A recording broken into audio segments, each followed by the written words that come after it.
first of all, we talked on Monday about it being a positive platform to build on now, and I suppose that's the key to it, really, isn't it? You know, you've managed to get yourself a good performance in, albeit just the 1 point, but now it's a matter of taking that next step. Yeah, it is. It is. It's you're exactly right. Build on that performance result.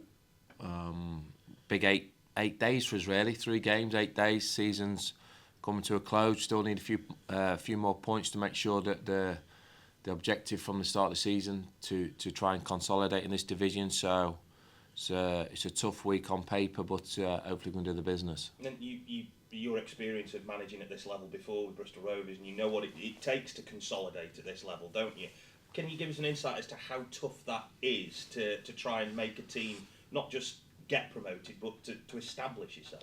It is. I think obviously when you get promoted through the playoffs, your summer's cut shorter. But then you carry a squad over that goes and shows what you can do at this level, and certain players have proven that they can do that. Certain players haven't hit the targets that we'd like them to be hitting, and you keep working away at that and keep trying to improve the team, improve the squad, to maybe establish yourself as a top half division team in this league, which is tough, you know, like I said, but that's what we're aiming to try and do as a football club, like I said. But we've got work to do first and foremost in the next 3 games. And that, like you say, it is a big week, and again, it's another one of those weeks where you play a team that's been in non-league, a team that's been in the Premier League, and then you've got a side that came up with you as well. So, is it difficult to try and take into account all the different strengths and weaknesses these different teams have? Because they'll inevitably play different ways, won't they? Yeah, no, they do. But now I've got a tremendous analytical team here. MJ and Callum, they do a great job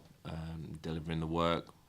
We as staff as well, we watch all the games, the previous opposition, so we look at the strengths, the weaknesses, and then we work towards a game plan. So it has always been a consistency of work for the last, since I've been at the football club, of the way we go and do things. But like you said, different calibre. You've got obviously Lincoln made the playoffs a couple of years back in League One, but come through non-league with a couple of promotions, and then you've got Ipswich, that obviously ex-Premier League team, a massive hitter in the football club, and then my old club comes back, Bristol Rovers. So it's a tough week on paper, but one we look forward to. How do you look after both yourselves as a management team and the players in a week like this? Because there's a lot of travelling involved too. There is. We prepare right. We thank for the club that they allow us to do that. So we'll go up to Lincoln today, and we'll go across to Ipswich on Monday. So there's no excuses in the work and the preparation that we do. I don't like giving players excuses not to be able to perform, and we do things right as a football club, which is very important. You have to do that if you wanted to compete at this level. You have to make sure that the preparation, the overnight stays, the way you refuel your players. We've got a cryo chamber coming in today, which we've used through the course of the season. Thankful for the board of that, to make sure that the players, we're giving that every opportunity to perform to the levels we expect them to perform at. Because you can't be at 60%, 65%, can you, when you're going up against teams like this? You've got to be as near to your potential as you can be. Yeah, certainly, like you said, and it's building on that performance at home against Oxford, because like I said before, the last 3 of the 4 before that were very poor, albeit we put in a decent performance at Portsmouth away. So we want to get back to our performance levels on a more consistent basis than we have been of late. When you said there about not giving the players excuses to do things, have you had to, over the course of the last few weeks, have you had to be a bit harsh with them and get across to them and impress upon them just what the standards are that you expect? Never harsh, Phil, honest. Listen, and sometimes that can come across as harsh, but I've always tried to build honest relationships with my players.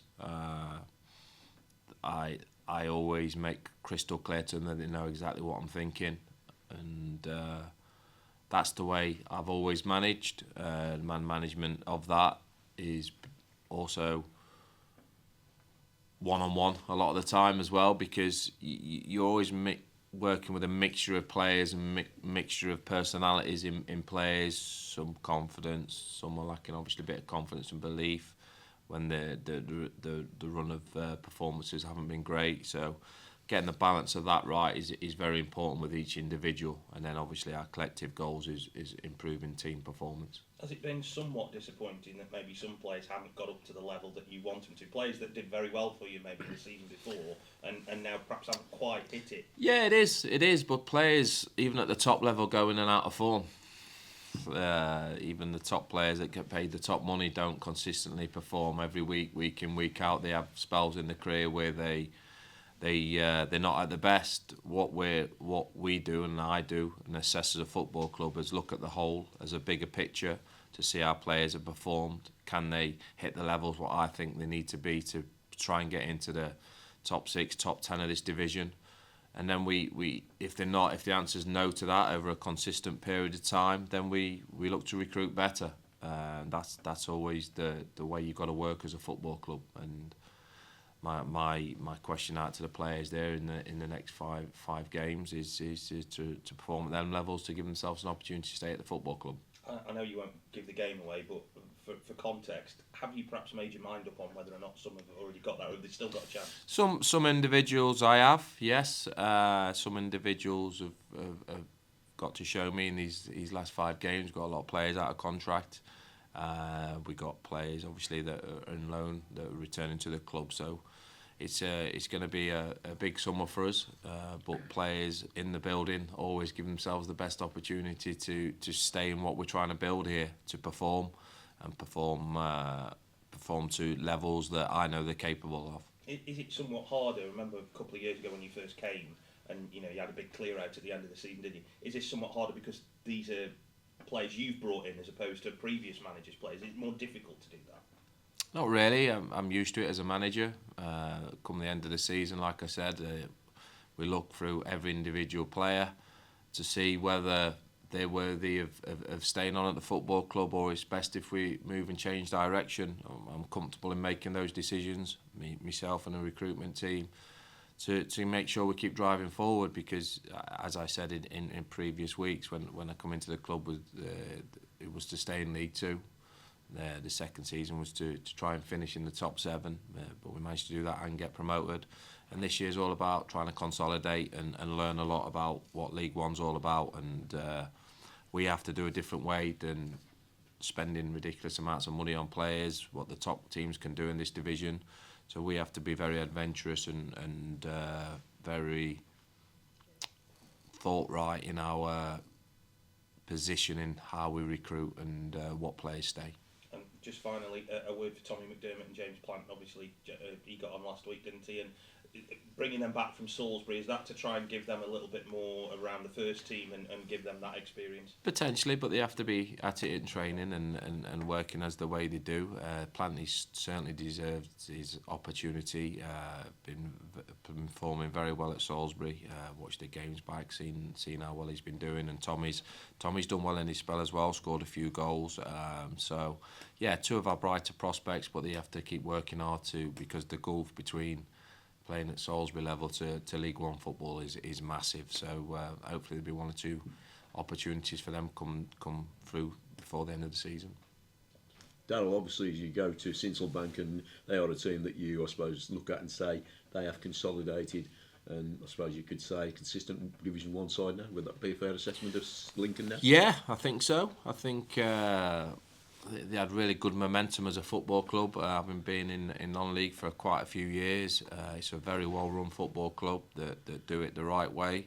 So yeah, it's they've certainly established themselves as a League One team. How do you assess them? Because we saw them here, there, and really you'd have to say you're the dominant force, but they tend to be the type of team that like to hit you on the break. Is that the assessment that what you'd look at Lincoln? Very good on transitions of the ball, but can play. They've got players that can hurt you. 1v1, great result against Plymouth at the weekend, 2-0. Thoroughly deserved the win. So, as any game in League One, they all give you pose you different challenges. But I also know that if we can perform to the levels that I know we're capable of, we'll give anybody a good game. So let's try and build on Monday's point and try and see if we can go out there and get all three. That gives you some incentive, doesn't it, Darryl, in many ways, to build on that performance, albeit not maybe as the consistency you want, but you do go into it with possibly a bit of a lift into this game. Yeah, no, listen, we want to build. We want to, like I said, we've got a big 3 games in 7 days, and we want to try and get as many points in these 3 games to keep proving ourselves at this level. From that point of view then, Darryl, as you look at it now, in the world we live in now, criticism becomes hard. Is it hard for you to blank it off and shield your players? Because as you've already said, we're all human, and certain individuals have human traits, and you probably have to, as a manager, look at the individual and how it might affect them. I think criticism comes part and parcel of the job, doesn't it, George? But I also, you know, our fan base is so passionate and shown us tremendous support for always through the course of the season. So there are always going to be grievances when the performance aren't in the levels that we've shown early on the season. We built up a real strong first half of the season. Second half of the season's points wise has been nowhere near good enough. But there'll also be the majority of realistic fans will be snapping their hand off to be in this situation of where we have been in 26, 28 months I've been at the football club. So criticism always comes with a bad run of results, but nothing that I've not had before, shall we call it, George? But they've never deserted you, have they? They stayed with you. All the way. I thought the fans, numbers on Saturday, weren't they? Fans are tremendous. Fans have been tremendous all season. Absolutely tremendous, and they'll help us get over the line to make sure that we can keep growing as a football club.